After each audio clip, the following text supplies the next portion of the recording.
की प्रत्येकाने फक्त नुकते कार्यकर्ते म्हणून राहू नका, निष्ठावंत म्हणून राहू नका. फक्त निष्ठा पाळून आपण राहिलो एवढ्या वर्ष, पण त्याचं काही किंमत नाहीये पक्षाला, अजिबात किंमत नाही. ती मी जाणलेली आहे म्हणून मी तुम्हाला सांगते. त्याचा चेहरा नाहीये असं बोलतात. चेहरा कसला पाहिजे तेच मला माहित नाही आता ह्यांना. म्हणजे मी एवढे वर्ष काम केलं, 9 वर्ष शाखा संघटिका म्हणून मी काम केलेलं आहे. मग माझ्या चेहऱ्याला काय झालंय? मला ओळखत नाही लोक? वार्डमध्ये फिरून बघा, सांगतील लोक काय करते कामं नाही करत. तेच बोलते मी मराठी. माझ्यावर अन्याय झाला तर मराठी माणूस कसा चिटकून राहणार यांना सांगा तुम्ही. आता माझी मुलगी ना 9वा महिना डिलिव्हरी होता तरी मातोश्रीवर होती. 3 वेळा विभाग प्रमुख अशी चेंबूरकरांना भेटा गेली 9वा महिना पूर्वी. पण याची माणुसकी म्हणतात ना, त्यामध्ये माणुसकी नाही आहे इकडे. आणि लोक बोलतात ना ते खरं आहे. मी आता सांगते तुम्हाला, एवढा अन्याय नाही करायचा होता माझ्यावर. बस नाही, मी निवडणुकी लढू शकते हे पण मी त्यासाठीच फॉर्म भरत होती ना. आणि बदला घ्यायचं ते नंतरच. आता सुरुवात झाली. मी आता आजपासून पुढचा बदला चालू झाला. मी मैदानात उतरली. कोणी माझं काही नाही करू शकत. ह्याच्या आधी मी कुठे गेली तरी प्रॉब्लेम होत होते, पण आता मी सुटले. एखादी वाघीण कशी जंगलात उधळते तशी मी सुटलेले. माझ्यावर कोणी काही करू शकत नाही आता ह्याच्यानंतर. मी कुणाची बांधील नाहीये. ब्रॉट टू यू बाय पालवी ॲग्रिको. आता शेतीसाठी जे काही लागणार ते घरपोच मिळणार, तेही मोबाईलच्या एका क्लिकवर. ठाकरेंच्या शिवसेनेमध्ये वॉर्ड क्रमांक 196 मध्ये जर आपण पाहिलं तर आशिष चेंबूरकरांच्या पत्नीला तिथं उमेदवारी दिल्यामुळे शिवसेनेमध्ये नाराजी होती. आकर्षिका पाटील आणि संगीता जगताप अशा 2 इच्छुक उमेदवार होत्या ज्यांना उमेदवारी ठाकरेंकडून मिळाली नव्हती. त्यातल्या एक आत्ता आपल्या सोबत आहेत, त्या म्हणजे संगीता जगताप, ज्यांनी आत्ता अगदी थोड्या वेळापूर्वी अपक्ष उमेदवारी दाखल केलेली आहे. का आपण हे निर्णय घेतला अपक्ष उमेदवारी दाखल करण्याचा? पक्षात अन्याय झाला असं वाटलं? हो, सर्वप्रथम शिवसेना उद्धव बाळासाहेब पक्षाची महिला शाखा संघटिका सौ संगीता विकास जगताप गेले 20 वर्ष मी काम करत आहे, कार्यरत आहे. अनेक इलेक्शनांची कामं केलेली आहे. आणि आता जेव्हा मला संधी आली तेव्हा पक्षाने मला पूर्णपणे डावललेले आहे. त्यामुळे मी खूप नाराज आहे. तुमच्या डोळ्यामध्ये अश्रू तरळलेले आहेत. काय वाटतं जेव्हा तुम्ही मेहनत करता आणि अशा पद्धतीने नाकारलं जातं? तेच वाईट वाटतं. एवढ्या वर्षाची ना मेहनत फक्त डोळ्यापुढे दिसते आणि खूप वाईट वाटतं. म्हणजे सामान्य महिला, सामान्य लोकांचं काहीच नाही का? फक्त पिढीनपिढी बायका, पोरं, मुलं यांनाच द्यायचं का? हे कुठेपर्यंत चालणार सांगा? सामान्य कार्यकर्त्यांनी काय फक्त झेंडे आणि घोषणाच द्यायचे का? म्हणून मी नाराज आहे. तुम्ही म्हणता त्याप्रमाणे सर्वसामान्य व्यक्तींना पण उमेदवारी दिली गेली पाहिजे, कौटुंबिक पद्धतीनं ह्या उमेदवारी दिली नाही गेली पाहिजे. पण म्हणजे तुम्ही याच्या आधी कुठल्या नेत्यांशी बोलला होतात का ठाकरेंच्या शिवसेनेमध्ये? स्वतः उद्धव ठाकरे, आदित्य ठाकरे किंवा मग एरियामधले आणखीन कोणी? स्वतः काल रात्री मी जेव्हा डिक्लेअर झालं ना त्याच्यानंतर मी स्वतः गेले, बसले, उद्धव साहेब, आदित्य साहेबांशी भेटून बोलून झालं.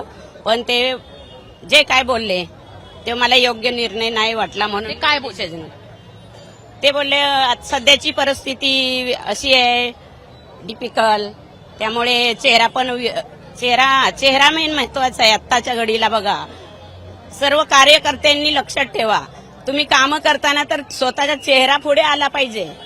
मी सांगते, मी सामान्य कार्यकर्ते तुम्हाला सांगते की प्रत्येकाने फक्त नुकते कार्यकर्ते म्हणून राहू नका, निष्ठावंत म्हणून राहू नका.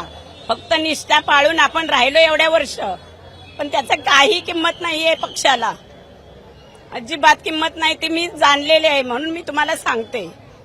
म्हणजे कार्यकर्त्याचा चेहरा हा कार्यकर्त्याचा चेहरा नसतो असं त्यांनी तुम्हाला सांगितलं? उमेदवाराचा चेहरा नाहीये असं बोलतात. चेहरा कसला पाहिजे तेच मला माहित नाही आता ह्यांना. म्हणजे मी एवढे वर्ष काम केलं, 9 वर्ष शाखा संघटिका म्हणून मी काम केलेलं आहे. मग माझ्या चेहऱ्याला काय झालंय? मला ओळखत नाही लोक? वार्डमध्ये फिरून बघा, सांगतील लोक काय करते कामं नाही करत. तुम्ही म्हणताय त्याप्रमाणे की चेहरा पाहिजे असं सांगितलं गेलं तुम्हाला.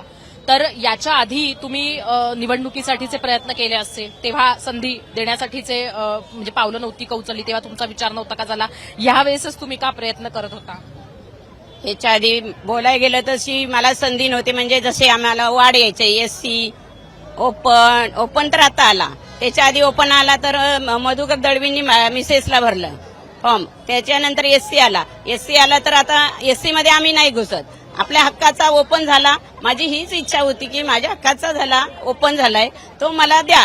माझी हीच अपेक्षा होती. मला पूर्ण आमच्या कक्षप्रमुख उद्धव साहेब ठाकरे आणि स्थानिक आमदार आदित्य साहेब ठाकरे यांच्यावर खूप भरोसा होता. आणि आमचे लाडके विभाग प्रमुख असितजी चेंबूरकर यांच्यावर तर डोळे झाकून मी विश्वास ठेवलेला. पण कोणी धोका दिला असं वाटलं नाही? कोणी धोका दिला? मी कोणाला बोलू आता? मी धोका कोणी दिला मला? मेन मला ना चेंबूरकरांनी पण असं ह्याच्यामध्ये ठेवलं की मी बोलतो, आता बोलतोय, आता चाललोय. विभाग प्रमुखांनी हे सांगितलं, आश्वासन दिलं, हा तुम्हीच आहात. हा इंटरव्ह्यू घेतले सगळ्यांच्या. मग यायचे नव्हते ना, ज्यांना द्यायचे होते तर तुम्ही तुम्ही जसं म्हटलात त्याप्रमाणे इंटरव्ह्यू घेतले होते, पण तुम्हाला असं देणार असं दाखवून ठेवलं होतं. आणि तयारीला लाग. का तयारीला लाग? तर तुमच्याकडेच नाही, तुम्हाला नाही करायचं होतं ना आम्हाला डिक्लेअर, तर तयारीला लाग. सगळं केलं मी. मग एवढे मोठे मी सगळे डॉक्युमेंट्स तयार केलेत. मग म्हटलं काय करणार, भरणार मी अपक्ष फॉर्म, जे होईल ते बघू मग पुढे. तुम्ही म्हणताय त्याप्रमाणे अपक्ष उमेदवारी अर्ज भरण्यासाठी तुम्ही निर्णय घेतलात. पण आता हे पण सांगा की ह्याच्या आधी तुम्ही कोणाकोणाला कशा पद्धतीने निवडणुकीमध्ये मदत केली होती? हे ना मेन तर पक्षप्रमुख उद्धवजी साहेब यांना पण चांगलं माहीत आहे. स्थानिक आमदार आदित्य साहेब यांना तर खूप चांगलं माहीत आहे. माझी मेहनत त्यांनी डोळ्यांनी पाहिलेली आहे. आणि इकडे विभाग प्रमुख असितजी चेंबूरकर, महिला विभाग संघटिका किशोरीताई पेडणेकर आणि सामान्य ह्या माझ्या महिला बघा सगळे पाठी आहेत. कालपासून एवढ्या रडतात ना मातोश्रीवर. 50-60 महिला होत्या तिकडे मातोश्रीला. पण काय करणार मग? मी काय निर्णय घ्यायचा? हे चुकीचं आहे का? मला वाटलं मी फॉर्म भरलाय, मी चुकी केलेली नाही. आता जे दोन ठाकरे बंधू म्हणताय त्याप्रमाणे आता तुम्ही अपक्ष म्हणजे विरोधातच गेलेले आहात. मराठी माणसासाठी, मुंबईकरांच्या अस्तित्वासाठी, मराठी माणसाला वाचवण्यासाठी, मराठी माणसाचं मुंबईतलं अस्तित्व वाचवण्यासाठी एकत्र यायला पाहिजे. पण आता तुम्ही पण मराठी आहात, उमेदवार मराठी आहेत, मराठी मतांची फूट होईल त्यामुळे. तेच बोलते मी, मराठी. माझ्याच अन्याय झाला तर मराठी माणूस कसा चिटकून राहणार यांना सांगा तुम्ही? कसे राहणार? कोण विश्वास ठेवणार? 20 वर्षाची कार्यकर्ती, शाखा प्रमुख जर नाराज होते, सामान्य लोक कसले विश्वास ठेवणार यांच्यावर? हा तुम्ही सांगा. कार्यकर्ता म्हणून तुम्हाला फसवलं गेल्याची भावना आहे का? येस, फसवलंय मला. आश्वासन देऊन मला फसवलेलं आहे. आणि हे मी मन मोकळे करून सांगत आहे, माझा खूप अन्याय झालेला आहे. तुमच्या कुटुंबामध्ये जेव्हा कळलं की तुम्हाला उमेदवारी नाही, तुम्ही अपक्ष उमेदवार भरणार आहात, तेव्हा कुटुंबाच्या कशा पद्धतीने पाठिंबा होता? आता माझी मुलगी ना 9वा महिना डिलिव्हरी होता तरी मातोश्रीवर होती. 3 वेळा विभाग प्रमुख अशी चेंबूरकरांना भेटा गेली 9वा महिना पूर्वी. पण याची माणुसकी म्हणतात ना, त्यामध्ये माणुसकी नाही आहे इकडे. आणि लोक बोलतात ना ते खरं आहे. मी आता सांगते तुम्हाला, एवढा अन्याय नाही करायचा होता माझ्यावर. बस. पण मग शिंदेकडे का नाही गेला तुम्ही उमेदवारी मागायला? मला नाही मागायची कोणाकडे, नाही मागायची. कारण लास्ट मोमेंटला यांनी केलेलं आहे. म्हणून तर एबी फॉर्म काल दिले त्यांनी, की असे काहीतरी बंडखोरी लोक करतील म्हणून. पण मी पण छानी, मी सगळं तयार करून ठेवलेले. मी का अशीच पक्षात राहिली का एवढ्या वर्ष? थोडी तर हुशार झाली ना सगळ्यांमध्ये बसून. का चुकीचं मी केलंय? काय माझ्या अन्याय झाला मी केलं. मी जसं आता अगदी थोड्या वेळापूर्वी सांगितलं कार्यकर्त्यांना की चेहरा दिसला पाहिजे तुमचा, तर कार्यकर्ता म्हणून पक्षामध्ये आतापर्यंत अपमानच होता राहिलेला आहे, आतापर्यंत अन्यायच होत राहिलेला आहे का? आणि आजही तशाच पद्धतीने झालाय का? कामासाठीच गोड बोलतात. महिला काढा, प्रचाराला चला, ह्याला चला, दुसरा कुठला महिलांना म्हणून कुठे काही प्राधान्य नाही येतं. बाळासाहेब ठाकरेंच्या शिवसेनेमध्ये तर रणरागिणी, महिला सर्वाधिक जास्त, आणि त्या काळामधल्या महिला समोरच्याला हादरवून सोडायच्या. मग आता उद्धव ठाकरेंच्या काळात तसं राहिलं नाही का महिलांचं स्थान? मला नाही वाटत. मी स्वतः साहेबांना बोलली काल, जे बाळासाहेब ठाकरे साहेबांनी आम्ही खूप मानतो, त्यांनी जे ठेवले ना की ह्याच्या जे हे ठेवलेलं आहे ना त्यांनी की उमेदवारी अर्ज किंवा काही असेल संघटनेचे नियम ते शाखा प्रमुख पासून असतं. जर मी नसते तर ठीक आहे, पण ते हे लोक मला नाही वाटत की हे पाळतात. आता बघा तुमच्या अपोजिट जो उमेदवार आहे त्याच्याकडे भरपूर पक्ष आहे, कार्यकर्ते आहेत, त्याच्याकडे एक यंत्रणा आहे. तुमच्याकडे सध्या ती यंत्रणा नाहीये. मग तुम्ही कशी टक्कर देणार एवढ्या मोठ्या उमेदवारांना? कशी नाही, सामान्य महिला माझ्या पाठीशी आहेत.